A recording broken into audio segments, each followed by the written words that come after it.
Hey guys, it is Seatree here again, and today we will be looking at Faith Fortress. I've been doing a lot of work on Faith Fortress, although for various reasons I didn't film a lot of it, so today we're going to just sort of look over what I've done, the features, and how some of those features work. I think I will quickly recap what this version of Faith Fortress Mark II, can do.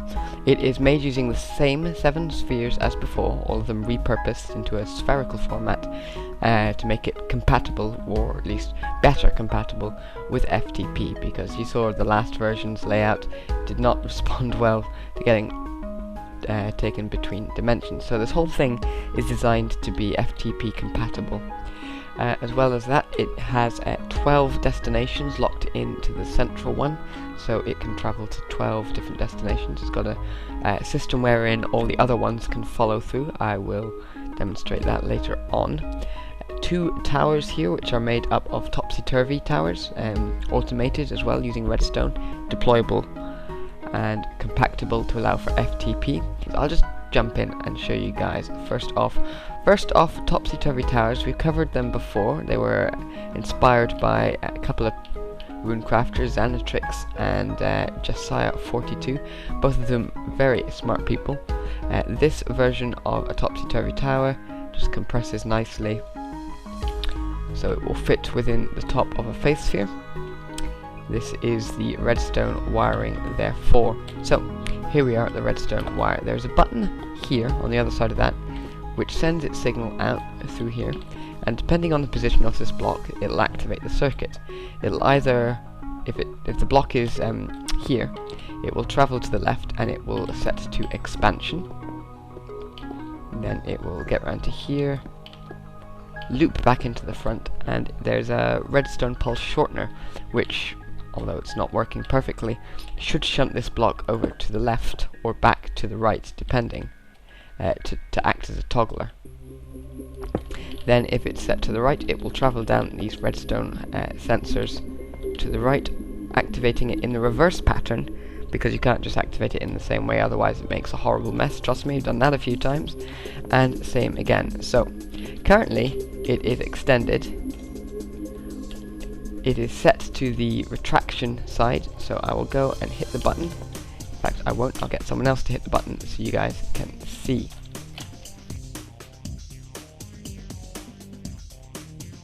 And now with the block configured into the expansion side, and my trusty camera person in position, you can see it expand. I hope. Yes, there we go. It does take a while to move at times. It is quite a expensive rune these days in terms of server processor, but it's not that bad. So that is the 2 Topsy-turvy towers on Faith Fortress. I'll get back inside and see what else there is. Now, each Faith Island has an FTP rune in it, with the exception of the central island. It's just a single FTP rune going to a single destination. There's a very valid and useful reason for this, and I will demonstrate to you why.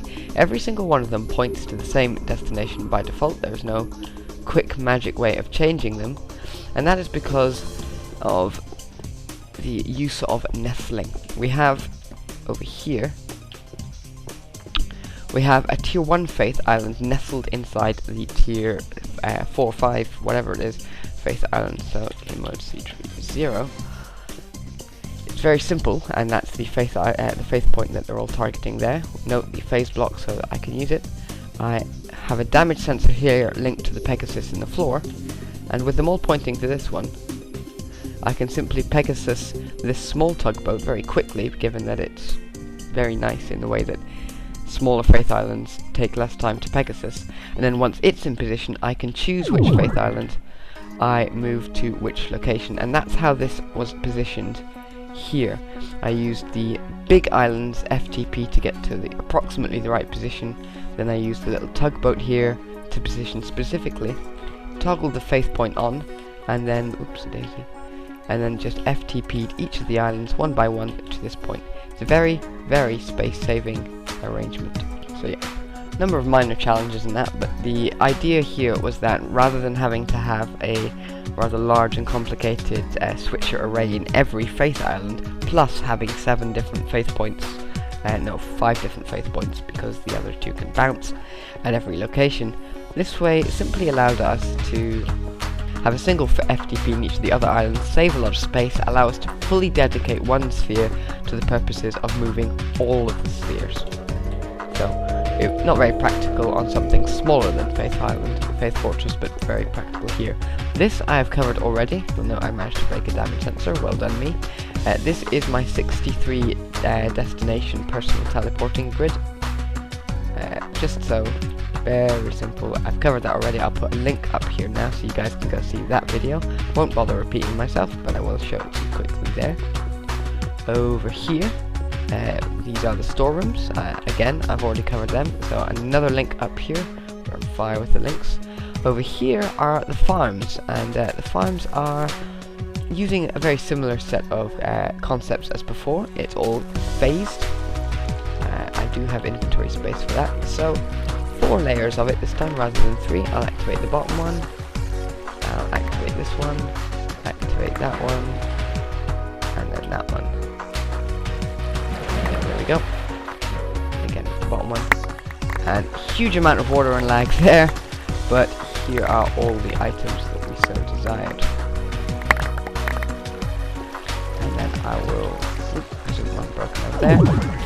Very good quick demonstration there. I will phase them back in sequence just because. And this one. Yeah, making sure the water hasn't gone nuts and spilled onto farmland, which it has. So I'll need to go and restrain that water briefly. That's what happens when I do it far too quickly and chaotically. We need to restrain the water so it doesn't destroy any of the farmland blocks and ruin the phasing.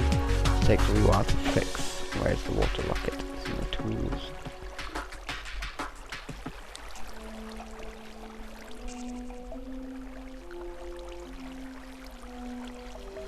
Here, bucket, bucket, bucket, bucket.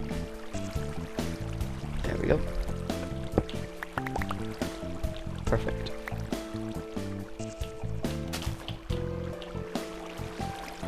Yeah, all the farmland blocks are intact there. Activate this layer and activate the bottom layer. I don't really need to worry about that for now. That's all good and proper. I've got small amounts of pumpkin generation over here, and likewise for melons. This is the sugarcane farm, which I'll talk about in a moment. Over here, some jungle wood and vine storage. This is so that when I move to a 1.3 server, I can grow cocoa beans. Future-proofing, always a good thing. And yes, so the phase farms for the sugarcane, that was done using the exact same concept as with the farmland, but because the sugarcane here that I'm holding is actually a block as opposed to a it's a tool as opposed to a block, so you need to use the same trick using the teleporters to pop them out of their natural habitat, so that they're something you can cast on phase blocks. That was the only challenge with that. There's the FTP rune for this Faith Island, so it can hook up to the tugboat. What's next? What's next? The last Faith Island that I haven't covered, because that covered all the other ones previously. This contains my sort of residence area. We bed. The door has a lock on it using phase blocks and keystones and so forth. The phase blocks here are key blocks for the lock block in there. The redstone here activates. So unless these phase blocks are phased in, different signatures and so forth, then the door won't function. But if they're missing, the door is locked. So that was my... oh, that's a bit weird. There we go. That was my idea there. I put in a cobblestone generator here. It's not a very good one. There are hundreds of better designs out there, I am sure. But the point is that I can conveniently bring cobblestone with me. If I go to some rather weird skyblock dimension, I will not want for that. That was the thinking there. And up here is my rotator. This is This was invented before Faith Islands could move, but because it's quite a destructive thing, I never really showed. It is 6 Topsy-turvy runes, all interconnecting. Tier 4 is the size I went with. You could probably do it with Tier 5, but not Tier 6 because the diamond blocks. Activate the outer Topsy-turvy rune here, because there are 2 in concert. I'll give you a quick show. And that expands the dock. And then the the rotator itself moves on its own power. So I'll just give you a quick fly around of this. Obviously not as fast or as far moving as a Faith Island. It does have the added bonus that you can go through walls with it. Obstacles, with most exceptions, will simply... I mean, let's just go smash up some rainforest now.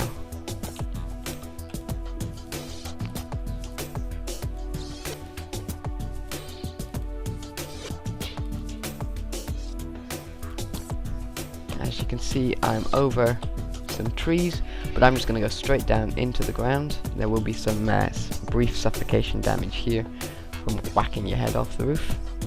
But I've already gone through one tree, now I'm going into the ground. And minor distortion here because there was coal in the way. But yeah, easily fixed, and when you consider what's the destructive power here, it's kind of scary.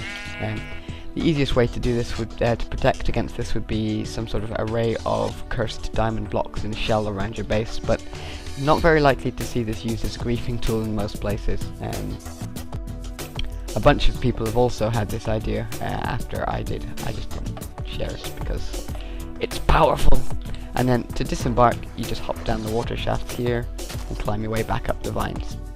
So that concludes the wee tour of Faith Fortress there. The only thing that I didn't show you were the 7 salvation runes that I've hidden throughout Faith Fortress, and the automation that I did to those. I will be taking them out once I finish, but that's right, taking Faith Fortress to a different server now. The flick of this lever here, we will be packing up, we will be sending the Faith files through the internet to a friend of mine who runs the Weaver server, the official Runecraft server, and Faith Fortress will be arriving there hopefully sometime this week. Thank you guys all for watching. I hope to see you either in the comments below or on Weaver itself, or maybe even on the official Minecraft forums. I do occasionally check the Runecraft thread there. Thank you guys for watching. I will catch you next time. Bye bye.